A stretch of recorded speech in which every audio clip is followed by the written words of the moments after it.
The huge news breaking right now is that Antonio Conte is going to be leaving Spurs at the end of the season. It's broken by Gianluca Di Marzio, and well, there's a pretty trustable source. He says there isn't a spark between Antonio and the club, and they will essentially let his contract lapse at the end of the season. It's fascinating news because what's it mean for Spurs, what's it mean for Conte, and what's it mean for other teams in Europe as well? Well, welcome back to Laurence McKenna channel. If you're not already subscribed, we're on our way to 100k, but we'd like to be on a bit quicker because it makes it easier to make more videos if you've got more people watching, and therefore we can do more stuff, right? This started out as an exercise of me just talking to a camera, and now we've got a little community. We've got people that comment, we've got people that like the videos, and we've got people that come and give their opinions. It's well worth a look. What is also well worth a look is the situation at Spurs right now. Antonio Conte came in as a promising manager, a manager that people thought would guide the club even higher than it already was. Why didn't Antonio Conte work at the team? They call him Martello in Italy. The hammer, the little captain is what they also call him. Inherently, Antonio Conte felt like a manager that could improve any side. He was top 5 coaches in Europe, you could argue, when he came in at Spurs. And you could also argue that you knew there was a limited amount of time with Antonio Conte. You knew that it was binary. It either worked or it didn't. And there wouldn't be this kind of dragging out of a relationship and trying to make it work between them and a manager. The second that Antonio Conte knows things are done, they're done. And it seems like the same for Daniel Levy. So this news doesn't really come as much of a surprise, though the news and the noise that Antonio Conte had been putting out for a while was, I'm dedicated to this project.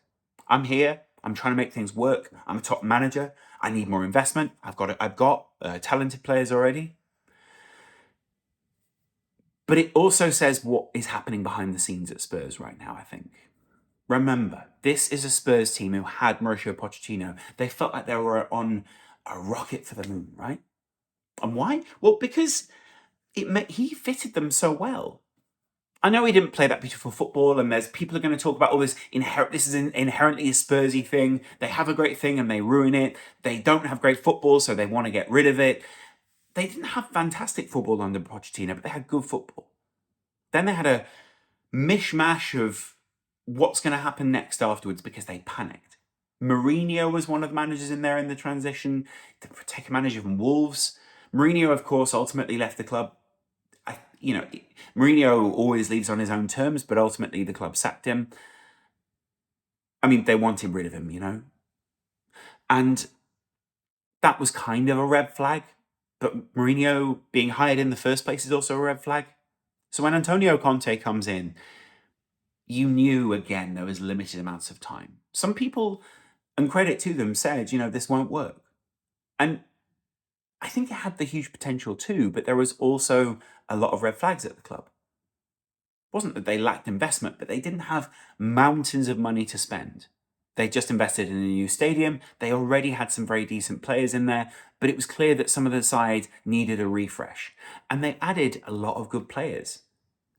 But bear in mind, they couldn't do that for a while. So Antonio Conte had this period where he was just Spurs manager with an older side, a side that wasn't his. He couldn't change it. He come in at the wrong time. They couldn't necessarily invest in the way that they wanted to. And he had to just sit on a team that, well, he didn't get a pre-season with them, which we know is so key to Antonio Conte. He didn't necessarily have some of the power, should we say, that he wanted at the club. But he did have the backing of the people at the very top. Paratici had come in. He worked with him at Juve. He worked with Conte, and they built something that felt special, at least in Italy. But what feels special in Italy about Juve is that Italy are an institution that values the institution of Juve. That is Italian culture in a lot of ways, at least in a footballing sense. So this was going to be much more like a rebuild of, say, an Inter Milan side or a Chelsea side. But Chelsea were already higher. They started higher than Antonio Conte already had at Spurs. But there was this belief. He's got a track record in the Premier League. He plays a formation that the players understand. The players massively bond with him in this time, and it becomes an intense period which could fuel a longer period of success, or at least justify the spending they've done already. So if he's done it in the Premier League, why can't he do it again? Well, the Premier League is still changing right now. And even though we saw some incredible battles between Antonio Conte and Thomas Tuchel and a couple of other managers throughout the seasons, I mean, hell, they did what they did against Man City last season. You got the feeling that the ideas weren't quite getting through to the players, and that Antonio Conte's frustration stemmed from the fact that the culture of the club was being changed, but it wasn't changing fast enough. The formations, the players on the pitch were changing, but they weren't changing fast enough. And so you always got the sense that it was a ticking clock, and that was a ticking clock that was added to a wall of ticking clocks at Spurs. The ticking clock of, well, how long do we have this side? The layovers and the stayovers of what we had from the Pochettino era. How long do we have Harry Kane? We've been speculating about him going to Munich for a while now. We've been speculating about him going to Manchester United, City, even Liverpool at one time were apparently interested. So it's fascinating if you think about the fact that Harry Kane was also the figurehead of the club that, well, possibly will be leaving very soon anyway. And that would always screw someone's plans. No matter how much money you get for Harry Kane, if you're seen as a selling club and you don't reinvest that money well, which they hadn't done with the Bale money, you were going to have an issue. But things were different this time, right? Because, well, Paratici and Conte, they were a match made in heaven. And essentially they could have been. But very quickly, I think Conte has been very frustrated. Conte has not had the relationship with the players that he wants. And I think that was always going to be a bit of a problem. You need to fully buy into Antonio Conte. He ruins you in pre-season. He breaks you. You saw the footage of the players collapsing down on the field, and you saw him being Antonio Conte. But you also saw him being Antonio Conte during the season of, what is it that's going on here? Why is it that I'm not getting what I want, the results that I need? And that is a huge red flag. So now we've got ticking clocks, red flags, and Spurs essentially as a club, and I mean the managers and the fans here saying we don't want the ownership in anymore. And I think Antonio Conte could see, I'm not going to get the backing from anyone around me until we have this ownership issue resolved. And I think that's the real issue here.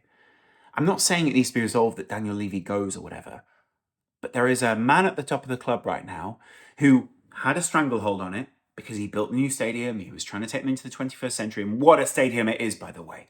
I've been there for NFL. I've been there for Europa League. I've been there in a box. I've been there in the stands. I've been there in multiple different places around the stadium. I've even been on the pitch multiple times now. Looking around that stadium, you go, what a place to play this must be. It is a stadium to take Spurs into the next generation, into the 21st century. So why is it that this team isn't performing? Well, there are questions over Conte that as the Premier League is changing, Conte isn't changing with it. And as football is changing, he will be left behind, is what some people say. That's the case with other managers who in the past have done very well in the Premier League and then suddenly don't do so well. They're outmoded, outdated ideas of what football should be are now being beaten by other managers who have intensity, who have different movement methods. And every now and again you can cancel someone out, but you're not going to get that long term. Now, this is all well and good coming from a Liverpool fan, but Spurs are still very close to the top four right now. Spurs are still in a position where they could still get it, and they're probably pole position, frankly, to get it behind United and Newcastle. Well, in fact, they are. That's the way the table represents it. But you get the point. They're behind Newcastle. They're behind Manchester United. Manchester United were lagging behind them a while ago. Liverpool were ahead of them. Arsenal finished behind Spurs. And now look at them. I think Spurs were expecting this level of injection, this level of rocket up. Because there was investment. There were good players brought in. Basuma, Richarlison, Kulusevski, Jed Spence. All right. Other good players in there as well. They've got the midfield that Antonio Conte asked for, but he still wanted more change. And you can understand why, because there are elements of that side where you go, God, would you please just do your job? But also you can't always, there has to be pragmatism in this time. Pragmatism in this time. It's so key that these guys are pragmatic. And I think if the players aren't pragmatic with Conte and don't buy in fully, then you end up with a side that aren't willing to be flexible for Conte. They aren't willing to put in the effort that they need to. And sometimes you'll get the good results, sometimes you won't, but that's not consistent enough for top four. Erik ten Hag has a set of players that back him. He's being pragmatic. Eddie Howe has a set of players that back him. He's being pragmatic. Pep Guardiola and Arteta are above that. But Arteta, for a while, was pragmatic, and they had to wait. They had to be patient in this. Conte is one of the top paid managers in the league, so think about this. Would it have paid for him to be patient? Would it have paid for Spurs to be patient with him and said, here's another contract? Or is it that they've got to a loggerheads, they've got to a stalemate, and they can't work beyond this? Because Daniel Levy is a man who doesn't want to spend too much money, and Antonio Conte is someone who has very high expectations, that's league-winning expectations, and doesn't want to compromise. So in the short term, sure, there were compromises, and I think that compromise has gone on long enough. But in the long term, I think both sides realised they weren't willing to compromise. So what does it mean for Spurs?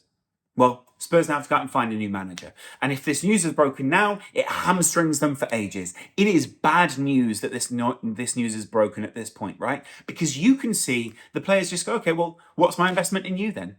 The fact is, Antonio Conte may now leave before the end of the season because Spurs don't necessarily have a leg to stand on in terms of pushing this team forward anymore.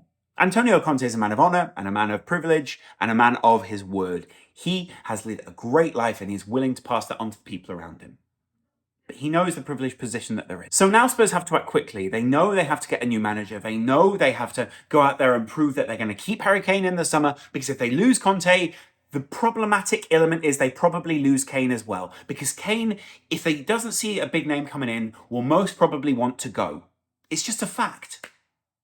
If I'm Harry Kane, I'm looking at this and I'm going, I need to leave. I'm the other players, I'm looking at this and I go, I need to leave. I'm not going to win something here unless we get an incredible manager, and the turnaround is incredible, but a lot of those managers are off the table or taken right now.